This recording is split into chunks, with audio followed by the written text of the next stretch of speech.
Le groupe vocal bruxellois Yalma dans les loges de la ferme du Biérot, quelques minutes avant le début de la cérémonie des 8e octaves de la musique. Les jeunes femmes font partie des nominés 2011, déjà une belle récompense pour leurs 10 ans de carrière. On sait qu'on chante ce soir, donc pour la catégorie musique du monde, mais voilà, on attend le verdict avec grande impatience. Et je pense que beaucoup de personnes vont découvrir aussi Yalma, plein de personnes qui ne connaissent pas du tout cet univers-là, puisque c'est la première année que les octaves de la musique décernent un prix à la musique du monde. Donc oui, ça va être peut-être une grande découverte pour beaucoup. Yalma fait partie des nombreux artistes bruxellois nominés dans les 16 catégories qui se sont élargies pour cette édition aux musiques du monde, musique électro, musique urbaine et musique contemporaine. Je pense qu'il devrait y avoir de plus en plus de soirées comme ça, juste pour mettre en valeur les artistes issus de la communauté française, que ce soit peu importe de quel univers ils viennent. Je pense que c'est important un peu de pousser les artistes, parce qu'il y en a ici, il y en a vraiment des talentueux. Et cette soirée a débuté avec la remise d'un octave d'honneur à Monsieur Toots Thielemans. En Amérique, on dit « I'm still here to talk about it ». D'accord. Je suis encore ici pour en parler.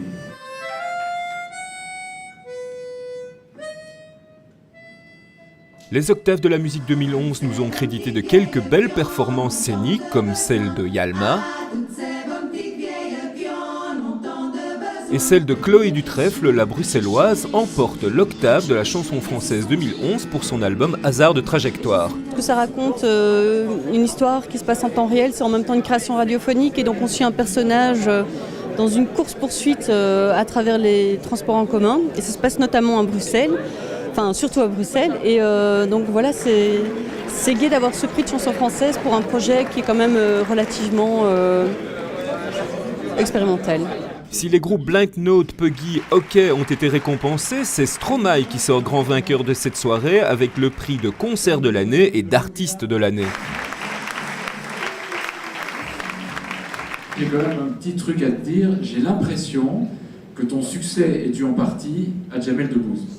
C'est vrai. Il a corrigé beaucoup de choses. Exactement. En fait, pour dire vrai, il a tout composé. C'est lui qui m'a inspiré cette chanson qui a l'ambiance. Et moi, j'ai essayé de peaufiner le reste. Donc l'album Cheese, c'est pour ça que ça ressemble à rien. Mesdames et messieurs, l'artiste belge de l'année, Stromae. Merci. Autre artiste bruxellois aux anges, Pitcho, fier de devenir le premier à recevoir un octave dans cette nouvelle catégorie de musique urbaine. L'examen est passé, donc on a reçu le diplôme et on est super content. Et quelque part, pour moi, comme je le disais tout à l'heure, ça reste une victoire que je dédie à tous les gens qui sont dans la culture urbaine, en fait. C'est vraiment important pour moi de vraiment faire comprendre aux gens que finalement, ce que nous on fait, c'est pas on n'est pas opposé au rock, on ne s'oppose pas à l'électro, on ne s'oppose pas à la musique classique. On fait de la musique comme les autres types de musique et c'est important que les gens puissent comprendre ça, en dehors du fait qu'on est issu de la culture hip-hop. OK, Pitcho, Chloé Dutrèfle, Puggy ou encore Stromae, la soirée était riche en prix pour les artistes bruxellois, ce qui ne gâche rien, des artistes aux styles musicaux très différents.